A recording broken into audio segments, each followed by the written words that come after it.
Bonjour à tous, après avoir fait un petit détour par la réflexivité et les réductions, puis par les tactiques apply et rewrite, puis une autre déviation via l'unification, et toujours dans le but de démontrer la formule de Binet par induction, dans cette vidéo on se concentre justement sur l'induction.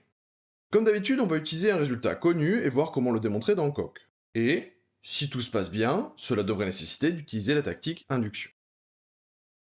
Avant tout, je vais faire quelques rappels. Commençons par le fait que l'addition est associative, c'est-à-dire que l'ordre dans lequel on effectue une somme n'a aucun impact sur la valeur obtenue. Ainsi, quel que soit n, m et p, n plus m plus p est égal à n plus m plus p. Et comme on l'a vu précédemment, n, m et p ne peuvent prendre que ces valeurs, 0 ou un des successeurs de 0, puisqu'ils sont définis comme étant de type nat. Si on évalue notre but, on remarque que Coq a supprimé les parenthèses du membre de droite.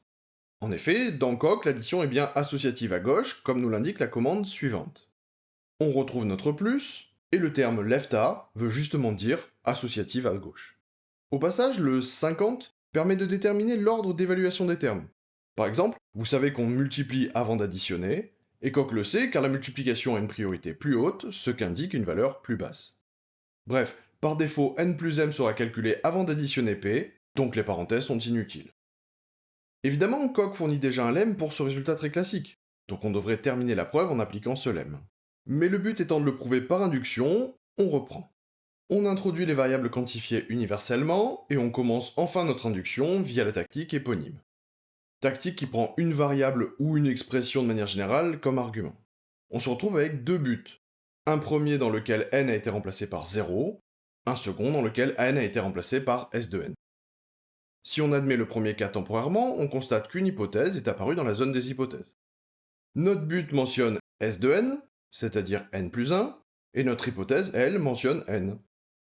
Et c'est exactement le principe. On prend un indice quelconque n, on suppose p de n vrai, et on montre que p de n plus 1 est vrai. C'est ce qu'on appelle l'hérédité. Mais commençons par le commencement, c'est-à-dire l'initialisation. L'analogie classique serait de parler de domino. Le domino n entraînera le domino n plus 1, mais pour cela, évidemment, il faut que le premier domino soit tombé.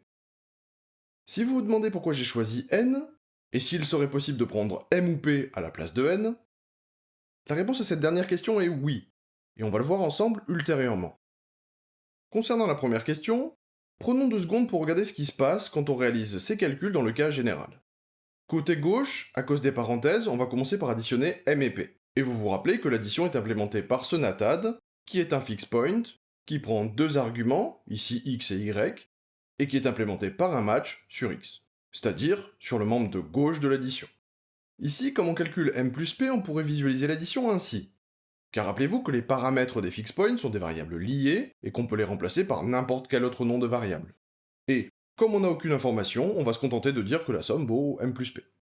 Du coup, si on continue à calculer le membre de gauche de l'égalité, cela reviendrait quelque part à écrire le fixed point ainsi. Même si c'est un abus de notation, notamment sur l'argument m plus p. Si on fait la même chose à droite, comme on a vu que l'addition était associative à gauche, on va d'abord calculer n plus m, et le résultat de ce calcul sera ajouté à p.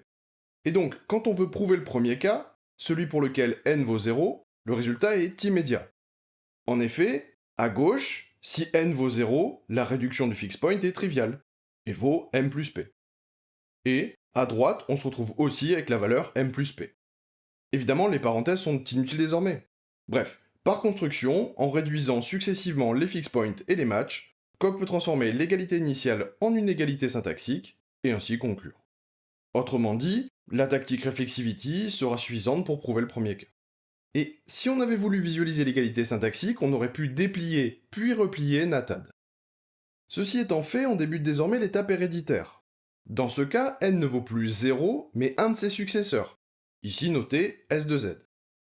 Quand on va arriver dans le match, n vaut désormais s de z, et le fixed point retournera donc le successeur de la somme de z et de p plus m, ce qui correspond donc au membre de gauche de l'égalité.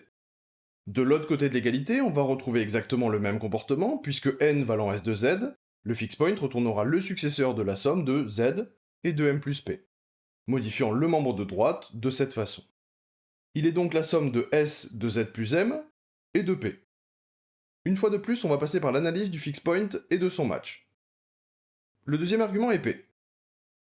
Le premier argument, n, lui correspond au successeur de z plus m. Donc on va matcher sur le cas successeur. Et retourner le successeur de la somme de z plus m et de p. Le membre de droite devenant donc cette valeur en passant de la notation préfixe à la notation infixe. Et si on regarde bien, on constate qu'on retrouve la relation initiale à deux détails près. La présence du constructeur de nat, S, n déconstruit en S de Z. Revenons dans le coq pour visualiser ce qu'on vient de voir. Comme prévu, il n'est pas possible de réécrire notre but avec notre hypothèse. En effet, en l'état, le terme de gauche de notre hypothèse n plus m plus p n'est pas présent dans notre but.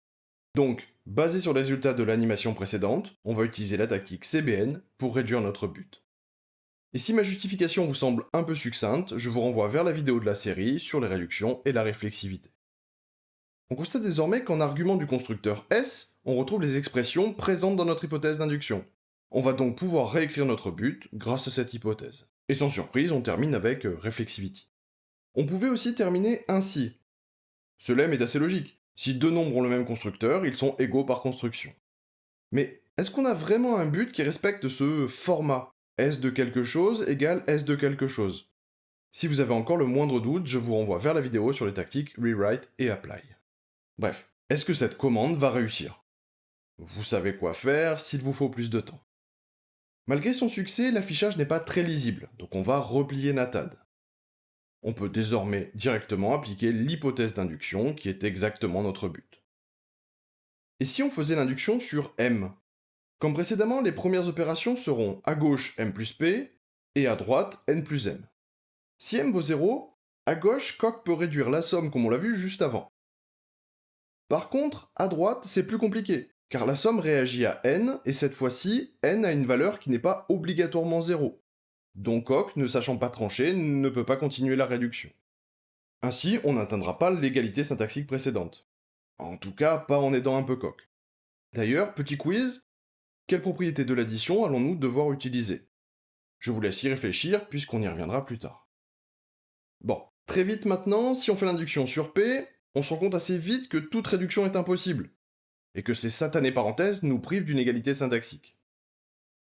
On a vu que les inductions sur M et sur P ne sont pas optimales, mais, pour jouer un peu avec cette fameuse tactique d'induction, prouvons notre but avec ces dernières. Commençons par l'induction sur M. On a vu que la tactique CBN permettait d'avancer dans les deux cas. Désormais, pour continuer, on va utiliser une propriété de l'addition, la commutativité. On a vu qu'on ne pouvait pas réduire plus avant n plus 0. Par contre que n plus 0 se réduisait très bien. Donc on va réécrire notre but via natadcom. Appliquer à n et 0.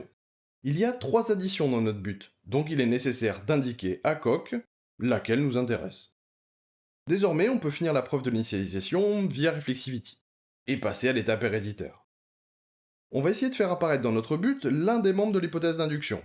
Et dans les deux cas, on aimerait faire glisser le S vers la gauche de l'expression. C'est-à-dire qu'on chercherait un lemme qui aurait ce format. Et ça tombe bien, il existe. Et donc on va l'utiliser pour réécrire notre but. Et pour chacun des termes.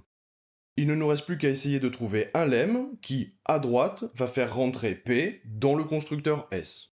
Lemme qu'on aurait pu deviner vu que ce n'est que le premier dans lequel on a commuté les termes de l'addition.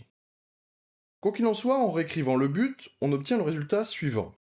Résultat dans lequel on retrouve les deux membres de notre hypothèse d'induction. Il ne nous reste donc plus qu'à réécrire notre but grâce à elle. Contrairement à la vidéo sur Fibonacci, on utilise vraiment l'hypothèse d'induction. Enfin. Et je ne vous surprendrai pas en terminant la preuve par Reflexivity. Passons à l'induction sur M. L'initialisation se fait simplement en supprimant les plus 0 avec ce lemme qu'on avait déjà vu. Et, une fois n'est pas coutume, on termine avec Reflexivity. L'initialisation terminée, on passe à l'hérédité. On va chercher à faire la même chose que précédemment, et faire glisser, aussi peu rigoureux que peut être ce terme, le constructeur S en début d'expression en utilisant le même lemme. Sur le membre de droite, puis sur celui de gauche. Et on termine comme pour l'induction sur M. Et si, au lieu de n, on avait fib de n, est-ce que la preuve serait identique? Comme on le voit, le but ne ressemble pas à ce qu'on avait tout à l'heure. En passant, il ne devrait pas vous surprendre, surtout si vous avez vu la vidéo sur Fibonacci. Donc on ne peut pas continuer comme précédemment. Vu qu'on a un match sur n de type nat, on peut utiliser la tactique destruct sur n. Le premier cas se conclut clairement par réflexivité. Par contre, pour le cas héréditaire, on constate qu'on ne retrouve pas vraiment notre hypothèse d'induction. Alors, évidemment, on sait qu'on peut simplifier φ de n de chaque côté de l'égalité, et ainsi retrouver notre hypothèse. Mais en sous-jacent, cela repose sur le fait que la somme des trois nombres peut se faire dans n'importe quel nombre. Et ça, c'est ce qu'on essaye de prouver. Donc on ne peut pas encore l'utiliser. Même si Koch, lui, est bien au courant, et sait prouver ce but tout seul via la tactique LIA. Et comme ce n'est pas mon objectif, on va s'arrêter là. Mais je voudrais toutefois que vous posiez la question suivante. Pourquoi est-ce que cette réécriture échoue? Fort des deux précédentes vidéos de la série, vous devriez au moins en avoir l'intuition. N'hésitez pas à me donner votre réponse ou vos questions en commentaire. Pour répondre à cette question rapidement, je vais vous présenter une carte mentale. Ceci représente donc l'arbre syntaxique de notre but. J'ai aussi indiqué la raison de notre présence, l'impossibilité de trouver φ de n plus m plus p dans notre but. Je présentais un arbre équivalent dans la vidéo précédente sur l'unification. Faites attention cependant car ici je ne parle pas du tout d'unification. J'ai réutilisé les couleurs orange et bleu pour distinguer les membres de gauche des membres de droite. Comme il n'y a que des additions, pour alléger l'arbre, j'ai supprimé les nœuds intermédiaires représentant l'opération. À part évidemment le premier, puisqu'il correspond à une égalité. D'ailleurs, je me suis aussi arrêté au terme des additions et je ne les ai pas découpées plus avant. J'ai fait un résumé très rapide mais j'en parle plus longuement dans les deux dernières vidéos, donc n'hésitez pas. Désolé, après ce petit disclaimer, je repars sur notre problème. Mais où est donc le terme φ de n plus m plus p? Alors, moi je le vois ici, et quelque part un peu ici. Donc, qu'est-ce qu'on fait? On fait un ticket à l'équipe de Koch pour leur dire qu'ils ont merdé? Évidemment non, comme vous allez le voir maintenant. L'analyse va partir du premier nœud, parcourir l'arbre en profondeur, puis backtracker jusqu'à un nœud qui a un fils restant à parcourir, dès qu'il atteindra évidemment une feuille de l'arbre. Et ce processus est répété jusqu'à ce que tous les nœuds aient été parcourus.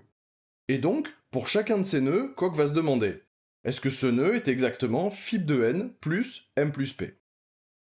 Je vous laisse constater qu'aucun des nœuds ne respecte cette règle. Bref, Koch ne va pas trouver ce terme, et vous le dire. Revenons sur Koch justement. Et comme je vous le disais, continuer cette preuve n'est pas mon objectif. Je voulais montrer qu'on n'était pas obligé de réaliser l'induction sur un entier naturel, mais qu'il était possible de spécifier une expression. Ici, on peut donc réaliser l'induction sur fib. Et on voit que la preuve se déroule sans accroc. Si ce n'est que n étant toujours présent après la tactique d'induction, Koch utilise la variable n0 et génère donc une hypothèse d'induction appelée IHN0. Alors, pourquoi ça marche? Pour rappel, fib est ce fixed point, et il retourne un nat. Donc, fib de n ne peut être que 0 ou un des successeurs de 0. C'est exactement la même chose que précédemment avec l'induction sur n qui était aussi un nat. Alors certes, fib de n ne prend pas n'importe quelle valeur de nat, mais juste avant on a prouvé l'associativité pour toutes les valeurs de nat. Bref, si la propriété est vraie pour toutes les valeurs, elle est vraie pour certaines. Ah, et si passer un fixed point à induction plutôt qu'un nat vous gêne, il est possible d'appeler la tactique induction avec fib de n, qui est bien un nat. Alors, comme on va l'utiliser plus tard dans des exemples plus complexes, je voulais introduire la notation suivante pour l'induction, qui ne change évidemment rien à la preuve. En effet, on peut choisir quelle proposition utiliser pour réaliser notre induction. Ici, n est de type nat, donc on va utiliser la proposition natInd. Et on peut le visualiser ainsi. Et, évidemment, on retrouve le même principe que l'induction sur les entiers. Pour toute propriété P définie sur n, si P de 0 est vrai, et si pour tout n, P de n implique P de n plus 1, alors P est vrai pour tout entier n. Avant de continuer, j'ai besoin que vous vous rappeliez de quelque chose. Si on visualise le résultat de cette commande, on constate que 1 est de type nat.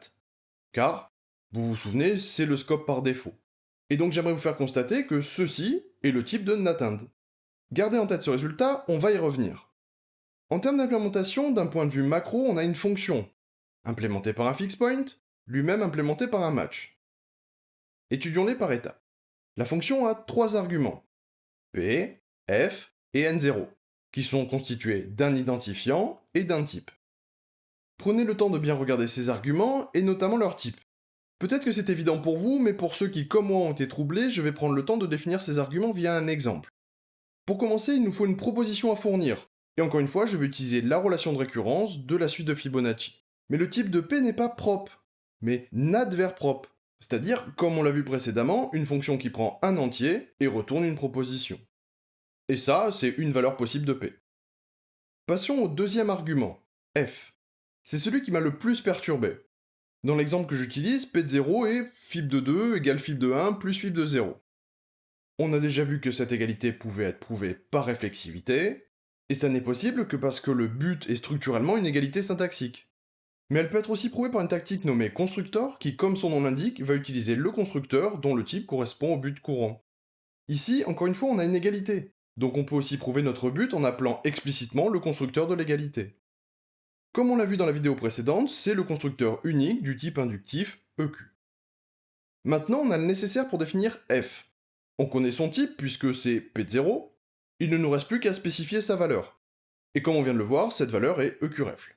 Et donc, si un théorème est un type, P de 0 était le théorème à prouver, fib de 2 égale fib de 1 plus fib de 0, alors les preuves d'un théorème sont des valeurs de ce type. Et il m'en a fallu du temps pour comprendre ça. C'est ce qu'on appelle la correspondance Curie-Howard. Pour visualiser cela, je vais faire quelques modifications. Passons d'un but anonyme à un théorème, que je vais nommer proof of P0, donc preuve de P0, parce que cela me permet de modifier f ainsi. Et ça fonctionne car justement, proof of P0 vaut EQ-ref, et de type fib de 2 égale fib de 1 plus fib de 0. Et fib de 2 égale fib de 1 plus fib de 0, bah c'est P de 0. Passons à f0. On connaît aussi son type puisque c'est celui-ci. Encore une fois, dans le cas qu'on étudie, P de n est la relation de récurrence de la suite de Fibonacci, qu'on a aussi prouvé par réflexivité, et les deux alternatives que je viens de mentionner. Comme on retrouve encore une fonction, puisqu'on a une implication, on va avoir ce résultat. Mais comme on a aussi la variable quantifiée universellement n, cette fonction est imbriquée dans une autre fonction. Et ce placeholder, à quoi correspond-il? Techniquement, il correspondrait à la preuve de P de n. Mais comme notre preuve EQ-ref est autosuffisante, il n'est pas la peine de lui affecter de variable. Rappelez-vous qu'en fait, on n'a jamais eu besoin d'induction pour prouver ce résultat, comme on l'a vu dans la deuxième vidéo de la série. Et il en va aussi de n, qui n'apparaît pas non plus tard, donc on pourrait décurifier ainsi. Désormais, on peut passer ces trois constantes en argument à atteindre. Allez, quiz express. Quel est le type de cette constante? Si ça n'est toujours pas clair, n'hésitez pas à revoir le passage précédent. Alors, si on affiche NatInd, on obtient la réponse. À savoir, pour tout n, P de n. Mais du coup, c'est quoi ce myInd? C'est une preuve du théorème suivant. Quel que soit n, entier naturel, P de n est vrai. Et P est la relation de Fibonacci.